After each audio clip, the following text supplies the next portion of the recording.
Friends, हमारे channel welcome education में आप सभी का स्वागत है। नमस्कार दोस्तों, आज हम आपके लिए भगवान शिव की 5 बेटियों की कहानी लेकर आए हैं। क्या आप जानते हैं भगवान शिव की 5 बेटियां भी हैं? आइए इस कहानी में थोड़ा सा जानते हैं। शिव परिवार में आप भगवान शिव, माता पार्वती और उनके 2 पुत्र गणेश और कार्तिकेय की पूजा करते हैं। लेकिन क्या आपको पता है भगवान शिव की 5 और बेटियां थीं जिनका जन्म रहस्यमयी तरीके से हुआ था। इनका पूजन कब और कैसे किया जाता है, आइए जानते हैं। इस पावन महीने में भगवान शिव कैलाश से अपने परिवार समेत पृथ्वी पर आते हैं। तभी तो सावन महीने में शिवालयों में हर हर महादेव की गूंज होती है।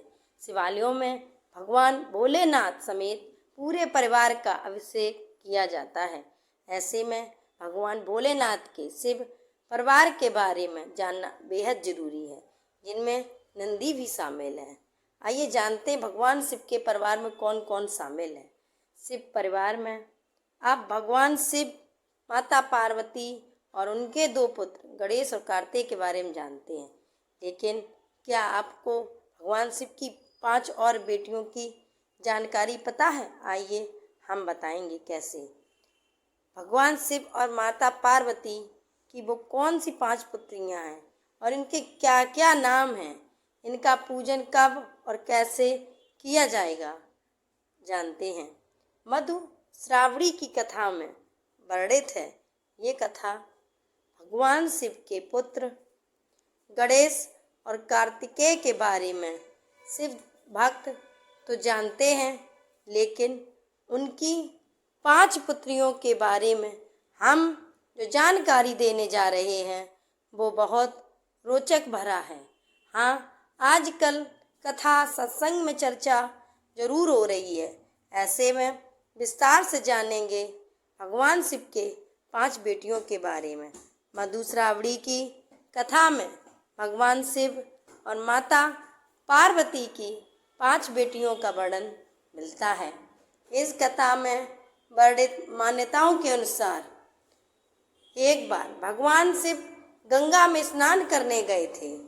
भगवान भोलेनाथ के तप साधना में उनका पसीना बहा। उस पसीने से 5 कन्याओं का जन्म हुआ, लेकिन ये कन्याएं मनुष्य रूप में न होकर नाग रूप में थीं।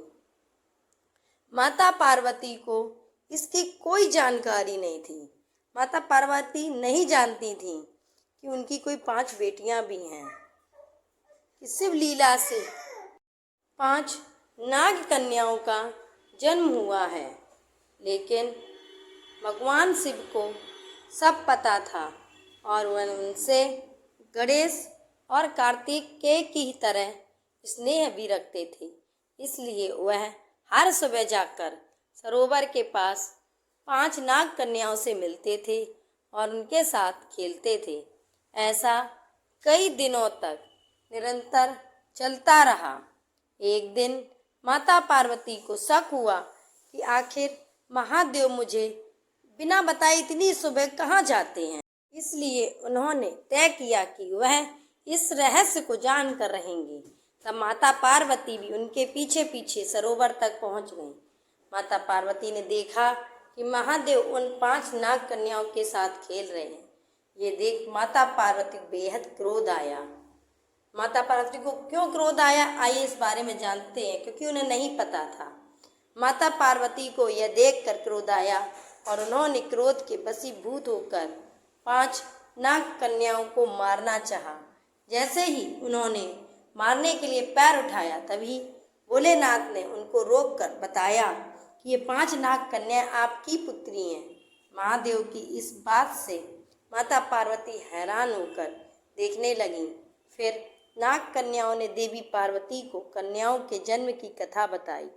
शिव जी की कथा सुनकर माता पार्वती जोर जोर से हंसने लगीं।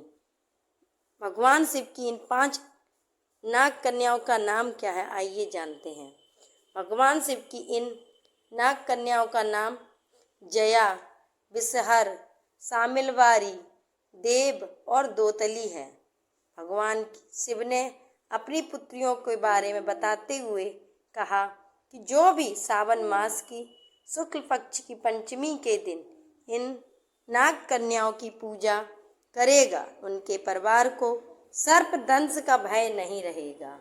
साथ ही इन देवियों की कृपा से घर में कभी धन धान्य की कमी नहीं होती। यही कारण है कि श्रावण कृष्ण पंचमी और सावन शुक्ल पंचमी के दिन इन 5 नाग कन्याओं की पूजा की जाती है। एक और कथा पुराणों में शिव की 3 पुत्रियों का वर्णन मिलता है। अशोक सुंदरी, ज्योति या माँ ज्वालामुखी और देवी वासुकी या मनसा देवी। देश के कई हिस्सों में इनकी पूजा की जाती है। अशोक सुंदरी कहा गया है कि शिव जी की बड़ी बेटी अशोक सुंदरी हैं। देवी पार्वती ने अपना अकेलापन दूर करने के लिए इन्हें जन्म दिया था। देवी पार्वती के समान ही अशोक सुंदरी बेहद सुंदर थीं, इसलिए उन्हें अशोक सुंदरी कहा जाता है। अशोक नाम इसलिए दिया क्योंकि वह पार्वती के अकेलेपन का शोक दूर करने आई थीं। शिवालयों में अशोक सुंदरी की पूजा की जाती है। वैसे खास तौर पर गुजरात में इनकी पूजा धूमधाम से की जाती है। दूसरी देवी हैं ज्योति देवी या ज्वालामुखी माता। शिव जी की दूसरी पुत्री का नाम ज्योति है। ज्योति का जन्म शिव जी के तेज से हुआ था और वह उनके प्रभा मंडल का स्वरूप है। दूसरी मान्यता के अनुसार ज्योति का जन्म पार्वती के माथे से निकले तेज से हुआ था। देवी ज्योति का दूसरा नाम ज्वालामुखी भी है और तमिलनाडु के कई मंदिरों में उनकी पूजा होती है। माता मनसा, हरिद्वार में मनसा देवी का प्रसिद्ध मंदिर है। मनसा देवी को नागलोक की देवी माना जाता है। उन्हें विष्की देवी कहा जाता है। मनसा विष्की शिव की मानस पुत्री हैं। ये शिव के गले में विराजमान रहती हैं। मनसा का जन्म भी कार्तिक की तरह गर्भ से नहीं हुआ था। बताया जाता है मनसा का एक नाम वासुकी भी है और पिता सौतेली माँ और पति द्वारा उपेक्षित होने की वजह से उनका स्वभाव काफ़ी गुस्से वाला माना जाता है। आमतौर पर उनकी पूजा बिना किसी प्रतिमा या तस्वीर के होती है। इसकी जगह पर पेड़ की कोई डाल, मिट्टी का घड़ा या फिर मिट्टी का सांप बनाकर पूजा जाता है। चिकन पॉक्स या सांप काटने से बचाने के लिए उनकी पूजा होती है। हर हर महादेव। दोस्तों, ये मेरी छोटी सी कहानी आपको कैसी लगी कमेंट करके ज़रूर बताएं। सभी दोस्तों तक शेयर करें और मेरे चैनल को सब्सक्राइब कर लें। धन्यवाद।